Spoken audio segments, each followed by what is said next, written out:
Hello everyone my friends. जिससे CGL का case supreme court तक पहुंच गया है। अब सुप्रीम कोर्ट में जाने के बाद भी जो है वो हमारे जो मेन लीडर हैं कुणाल प्रताप जी, वो अभी तक जो है वो आपके पास वीडियो के माध्यम से नहीं आए हैं। तो ये क्यों नहीं आए हैं, कब तक आएंगे और आ करके क्या बताएंगे आपको, ये सारी बातें जो है वो सस्पेंस में है। और बहुत लोग बोल रहे हैं कि सुप्रीम कोर्ट से सिर्फ और सिर्फ जो है वो 1% का उम्मीद है, 1% का।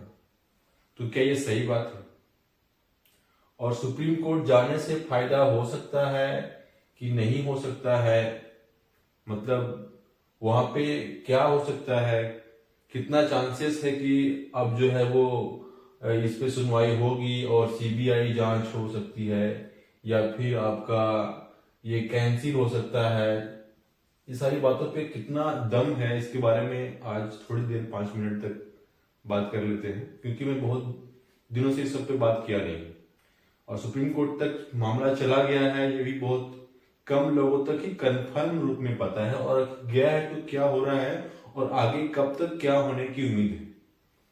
तो आप लोगों को पता होगा सबसे बड़ी बात कि केस, आप लोगों को पता नहीं होगा ये बात कि केस लड़ना सुप्रीम कोर्ट में जो है वो आसान होता है। फाइट करना, केस को फाइट करना सुप्रीम कोर्ट में, इन सारे ट्रायल कोर्ट हो गए या फिर हाई कोर्ट से भी, ट्रायल कोर्ट हो गए या फिर हाई कोर्ट से भी जो है वो आसान होता है। कहाँ पे? सुप्रीम कोर्ट में। ठीक है, वहां पे ज्यादा लफड़ा नहीं होती, हाई कोर्ट में कम लफड़े होती है और सुप्रीम कोर्ट में उससे भी कम लफड़े होती है।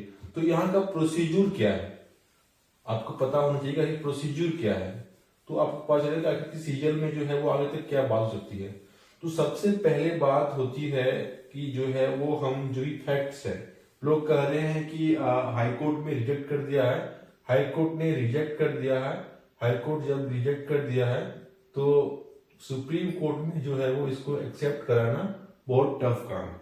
ऐसा नहीं, सुप्रीम कोर्ट के लिए ये एक फ्रेश केस होगा। ठीक है, सुप्रीम कोर्ट बना ही इसके लिए है क्योंकि हाई कोर्ट के मामले को वहां पे चैलेंज कर सके। और ये कह देना कि हाई कोर्ट ने रिजेक्ट कर दिया है तो वहां पे इसको चैलेंज करना जो है वो टफ होगा, ये गलत है।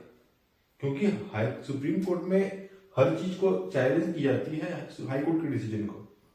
तो टफ क्या है, मतलब इसने रिजेक्ट किया, नॉर्मल सी बात है, वहां पे नॉर्मल सी बात है। ऐसा कोई बात नहीं है कि यदि इसने रिजेक्ट कर दिया है तो वहां पे उसको एक्सेप्ट करना बहुत बड़ा टफ वाली बात है। वो हर एक केस का प्रोसीजर वही है। तो अब बात रहती है कि फर्स्ट हियरिंग में जो है वो अच्छे से अपना फैक्ट्स जो है वो कोर्ट में दिखाना होता है कि हम सही हैं और सामने वाला गलत है। तभी कोर्ट जो है वो फर्स्ट केस में केस को पहले एक्सेप्ट करेगा कि हाँ इस बात में दम है और हम इस पर सुनवाई करेंगे। ठीक है, और यदि उसको पहले हियरिंग में ही लग जाएगा कि जो आप बता रहे हैं वो गलत बातें हैं, मतलब जो बताने चाह रहे हैं वो गलत है, आप किसी पे झूठा आरोप लगा रहे हैं, तो कोर्ट फर्स्ट हियरिंग में ही आपकी जो केस है उसको फर्स्ट हियरिंग में ही आपको जो है वो रिजेक्ट कर देगा। फर्स्ट हियरिंग में ही आपको जो है वो रिजेक्ट कर देगा। ठीक है, तो इसके लिए अभी बात चल रही है, इसके लिए लोग जो है वो जो भी लोग जो है वो क्या कर रहे हैं, अभी आपके सामने नहीं आ रहे हैं क्योंकि उनको डर है कि यदि फर्स्ट केस में ही रिजेक्ट हो जाएगा तो फिर आपके पास वो मुंह लेकर के जो आए हुए रहेंगे कि हम सुप्रीम कोर्ट में केस को लड़ेंगे, केस को फाइट करेंगे, वो तो फिर धाक के 3 पात हो जाएंगे ना। इसीलिए वो अभी आपके सामने नहीं आ रहे हैं। ठीक है, तो जब पहला केस जब एक्सेप्ट हो जाएगा, वहां पे कहेगा कि हाँ ठीक है इस बात में दम है, हम लोग इस पे सुनवाई करेंगे, तब जाकर के ये लोग क्या करेंगे, वीडियो बनाएंगे, आके यूट्यूब पे आपके पास वीडियो बनाएंगे और जो है वो जो भी बातें हैं वो बता पाएंगे। अभी वो आपके सामने में नहीं आएंगे। तो मैंने बताया आपको कि यहाँ पे पहला जो है वो कितना समय लगेगा, तो शायद मंडे को फाइल हुआ है केस। तो मंडे को फाइल होने के बाद जो है वो आपको कम से कम तो है वो 1 महीना कम से कम जो है वो 1 मंथ जो है वो आपको लग जाएगा वहां पे। 1 मंथ कम से कम जो है वो आपको लगेगा कि केस को एक्सेप्ट करने में वहां पे, ठीक है। तब तक ये लोग अपना आराम से ज्वाइनिंग वगैरह सब कर लेंगे, तब तक ये लोग आराम से अपना ज्वाइनिंग वगैरह सब कर लेंगे, ठीक है। तो उसके बाद जो है वो वहां पे केस को एक्सेप्ट करेगा, ठीक है। तो फिर जो भी बातें हैं वो देखो, वो शॉर्ट एंड क्लियर चलेगा, यहाँ हाईकोर्ट की जगह से चलेगा। हाईकोर्ट में जब लंबी लंबी 2-2 घंटे की सुनवाई चल रही थी ना, तभी मैं बोल रहा था ये बात। आप लोग जो भी लोग लाइव रहते होंगे उनको पता होगा कि तभी मैं बोल रहा था कि ये इतनी लंबी लंबी सुनवाई कर रहे हैं, ऐसा तो कभी देखा गया नहीं है। और कर रहे हैं मतलब ये जो है वो मीनिंगलेस है। मैं तभी बोला था कि ये मीनिंगलेस है, इसका कोई मतलब ही नहीं निकल रहा है, ठीक है। तो वहां पे ऐसा बात होगा नहीं, क्योंकि यहाँ पे सब कुछ मेरे अनुसार लगता है कि सब कुछ पहले से क्लियर था। सिर्फ सामने वाले का मतलब जो पिटिशनर ग्रुप है, जो लोग हारे हैं, उनकी पूंजी को मतलब उनकी रीढ़ को तोड़ा गया, उनका पूंजी भी, उनके पैसे भी जो है वो वकीलों में खर्च कराई गई। और जो डिसीजन लेना था वो पहले से ही ले चुका गया था, ठीक है। वो सब कुछ पहले से ले चुका गया था कि क्या करना है इस केस में, क्या करना नहीं है, सब कुछ पहले से सेट था। सिर्फ परेशान किया गया, थकाया गया, और थकाने के बाद भी हूबहू जो, अरे जब कोई 5 रुपया देने को तैयार है, कोई 10 रुपया मांग रहा है, तो 7 रुपया में डैड होता है, ठीक है। लेकिन यदि कोई 5 रुपया देना चाह रहा है और कहेगा कि डिसीजन जो है वो 5 रुपया में ही हो रहा है, मतलब वो एक तरफा डिसीजन हो रहा है, सिंपल सी बात है, ठीक है। तो वहां पे जो भी बात जो है वो सरकार के वकील की तरफ से जो पीपी होते हैं, ठीक है, सरकार के जो जनरल होते हैं, एडवोकेट जनरल होते हैं, ठीक है, एडवोकेट जनरल जो होते हैं, उन्होंने जो भी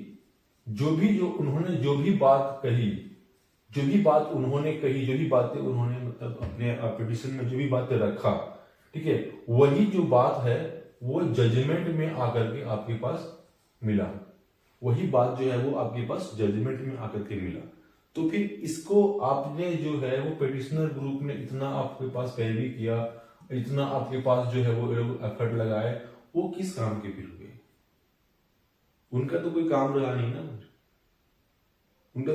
ना, तो वो बेचारे इतने आपके एफर्ट लगाए, इतने आपसे बात करी, जो भी सबूत दिए, आपने जो भी था, आपने ज्वाइनिंग करवाया था, मैं मानता हूं, ठीक है, आप ज्वाइनिंग दे देते, एक काम इसके तरफ से कर दिए रहते, सीबीआई इंक्वायरी करा दिए रहते, या फिर आप जो है वो ज्वाइनिंग नहीं कराते और जांच बोलते कि ठीक है सीआईडी की जांच कर रही है, तो सीआईडी जांच करके कंप्लीट करेगी, जब तक जांच कंप्लीट नहीं करेगी तब तक ज्वाइनिंग नहीं कराएंगे, ये आप बोलते। तो आपने दोनों बात, आपने सीआईडी से जांच भी करा रहे हैं, आपने ज्वाइनिंग भी करवा दिया, तो ये दोनों बातें आपने तो इसके सरकार के एडवोकेट्स की मान ली ना, आपने फिर इसका क्या रहने दिया, इसका तो कोई काम रहा गया नहीं ना। तो इस हिसाब से हम लोग जो है वो जो भी ट्रेडिशनल ग्रुप है, अब जो भी लोग हैं वो लोग खुश नहीं थे, और ये जो डिसीजन था वो एक तरफा डिसीजन माना गया, और वन साइडेड जब डिसीजन होता है तभी मामला सुप्रीम कोर्ट पहुंचता है, तभी मामला सुप्रीम कोर्ट या फिर जो भी हायर कोर्ट होती है वहां पहुंचती है। तो उसी तरह का यहाँ मामला हुआ और केस जो है वो सुप्रीम कोर्ट में पहुंच गया है। अब देखना ये है कि फर्स्ट हियरिंग में ये ना रिजेक्ट हो जाए, यदि फर्स्ट हियरिंग में रिजेक्ट हो जाती है तो फिर मानना कि हमारे पास कोई सबूत नहीं था। ये बात तो तय है कि कुछ ना कुछ धांधली तो हुई है, लेकिन धांधली को इंटरनेट बंद जब किया गया था, इंटरनेट जब क्लोज किया गया था, कट किया गया था, ठीक है, कनेक्शन जब क्लोज किया गया था कुछ समय के लिए, तभी जो सबूत, जो एविडेंस थे उसको जो है वो लोगों ने खत्म कर दिया था। आगे से मैक्सिमम एविडेंस जो है वो इंटरनेट बंद करने की वजह से एविडेंस खत्म हो गया था। जब भी क्वेश्चन पेपर मतलब बाहर गया है और एग्जामिनेशन रद्द हुई है, तो तभी रद्द हो पाती है जब क्वेश्चन जो है वो व्हाट्सएप ग्रुप पे वायरल होती है। अब जब इंटरनेट ही बंद हो गया तो लोग जो है वो अपने सगे संबंधियों को, रिलेटिव्स को जो भी है वो फोन कॉल के जरिए बता पाया, ठीक है, फोन कॉल के जरिए बता पाए। और फिर जो है वो जिनका सिलेक्शन होना था, आप लोग सुने होंगे, अभी पेपर में आ रहा है कि एक ही परिवार से 6 लोगों की 6 कैंडिडेट की जो है वो सिलेक्शन हो रही है, आप लोग को तो पता ही होगा। तो इस हिसाब से आप लोग देखिए, हमें जो मतलब आप लोग को बताना था मैंने बता दिया। बाकी आप लोग को जब फर्स्ट हियरिंग में मतलब जब पहला डेट जो सुप्रीम कोर्ट में मिल जाएगा, ठीक है, तो उस समय हम आपको बताएंगे कि अब आगे इसमें क्या होने वाला हो सकता है।